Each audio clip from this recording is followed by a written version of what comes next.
Back here, first things first. Chris Caney's still with us. Odell Beckham is not happy. It might be because the supposed new-look New York Giants currently sit in last place in the NFC East with a 1-3 record. You can point to a number of reasons why: their offensive line, their quarterback play, their receiver production.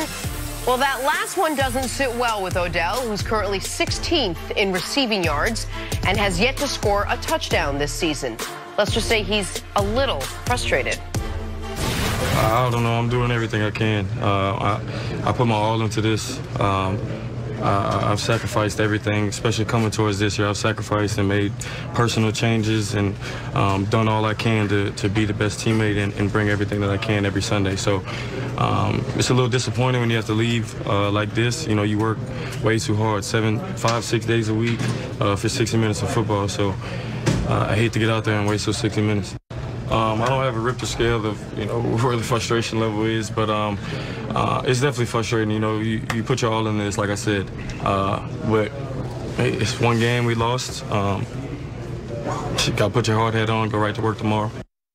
Chris Caney, is all that frustration justified? I get it, the team's losing, you know, you're frustrated, but his level of annoyance, I guess, frustration with himself, what do you think? No, I think OBJ does have a legitimate beef in an era where we've seen the most passing touchdowns through the first 4 weeks and the most points scored through the first 4 weeks. His offense hasn't scored over 30 points in 36 games. So I can understand why he's frustrated. He's one of the top 3 receivers in our league. He's a dynamic playmaker, one of the most dangerous weapons that you could have on your team, and yet the Giants can't find a way to get him the ball where he can do some things to help his team win. And so I guess that's where the frustration lies, and you're looking at an offense that tried to retool on the fly. They fixed the offensive line, 4 new starters from that group from a year ago.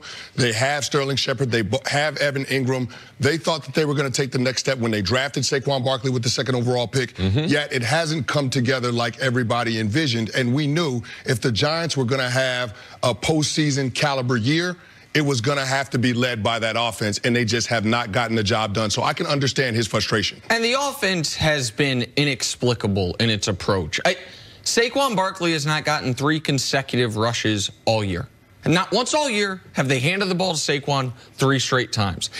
We can blame a lot of it in the offensive line. I thought Brian Baldinger of the NFL Network on Twitter, he does these little film breakdowns. He has some really good examples of them. You're not a fan? Okay, that's fair enough. But there's some of Eli bailing out early as opposed with a clean pocket. And where is Odell as far as the league and production? Well, yeah, he's 16th in yards, but every receiver in the top 40, wide receiver in the top 40 in yards, has a play 30 yards or longer. Odell's waiting for his first longer than 30 yards. He's the only receiver, he and Julio, in the top 40 that are yet to score a touchdown. I don't think it's because he's gotten worse. I do wonder this. See, you said yesterday about the importance of Julian Edelman bringing the juice, bringing the passion to an offense. That had been Odell's job.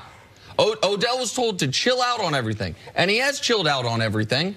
And and now we can, maybe those are correlation, not causation, or causation, not correlation, but he has not been the same, and the offense has been as bad as ever. Well, I'm not gonna accept that as an answer. That was with the last regime. This regime has not told him to chill out, has not told him anything. He's got free reign. As you can see on the sideline, them sideline shots, he's still the same guy. But he's got the money now. Yep. You know, the one thing about wide receivers you need to know, the one stat that we watch in wide receivers are touchdowns and catches. Jerry Rice, Michael Irvin, all of us, man, we get together now. We talk about when we were in the prime of our career, how me being on the East Coast or playing mostly in Eastern or Central time zone, Michael Irvin watching the game. He used to tell his wife, Sandy, Chris had 8 for 120. I got to have a big day today. Jerry Rice, the same thing. Used to watch the games early, see somebody go off and be like, I got to be able to match that productivity. I didn't even know that until later in my career after we had retired and everything. And they used to talk about it. I've been like, wow, great. I wasn't weird because I was watching you guys. I was watching your numbers and everything. So now we're in an era where we're throwing the ball more than ever. If you think OBJ doesn't know that, yes, he knows that. He should be frustrated even if he had 50 catches and 5 touchdowns. Because in this business, you are paid to win. You're not paid to play the game. So you're going to A lot of guys, OBJ's been in this league 4 years. You still don't understand pro football. Pro football is a grind.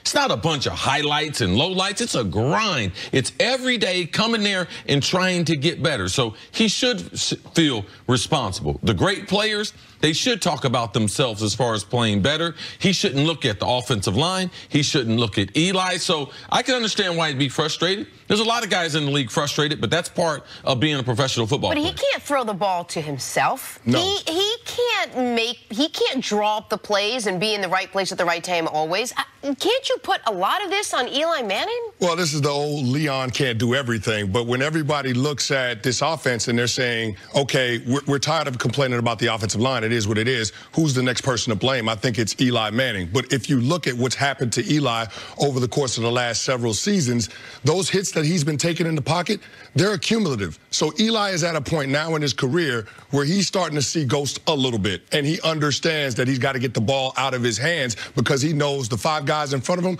consistently break down in pass protection. So you can blame Eli Manning, but there's a front office that put an immobile quarterback in this situation. So maybe this is the sins of Jerry Reese coming back to haunt this organization. But the reality is the skill set that your quarterback has can't overcome the deficiencies that you have on the offensive side of the ball. If you don't have time to push the ball downfield and to exploit a suspect Saints secondary, that's not on the quarterback. That's on the offensive line. There's a reason why Eli Manning leads the league in sacks with less than 2.5 seconds. No, I can't deal with this anymore. I'm sorry.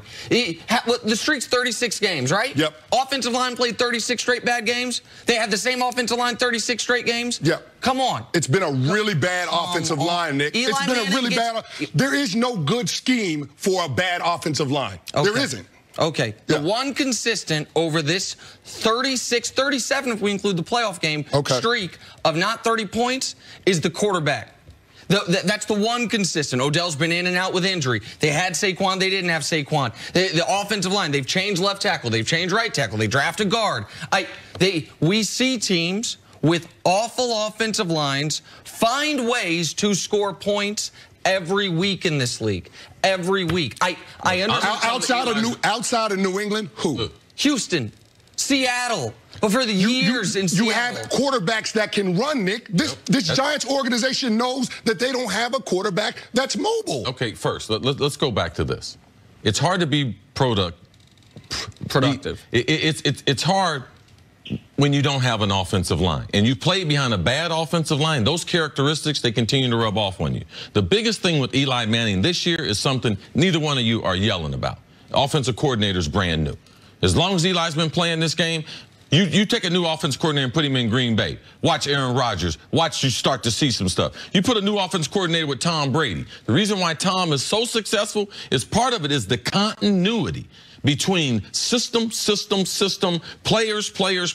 Eli doesn't have that. So now he just, you can complain about his quarterback play, but he just got a new offensive coordinator. We saw Matty Ice 2 years ago when they went to Sark after Shanahan left. We saw him struggle with the new terminology. So that's a real thing. The offensive line, that's a real thing. And I don't see offenses that are very, very productive like you that do not have a decent offensive line. Russell Wilson leading the NFL in sacks. Deshaun Watson, all right, he's a special talent. Could he do that in New York? That's what he would be up against. So OBJ has an opportunity to try to be able to lead this team. I believe he's doing things in the right way, all right? On the sidelines, he's got just as much energy. We can make excuses for him. But that offensive line is a real problem. I don't think anyone is arguing the offensive line isn't bad.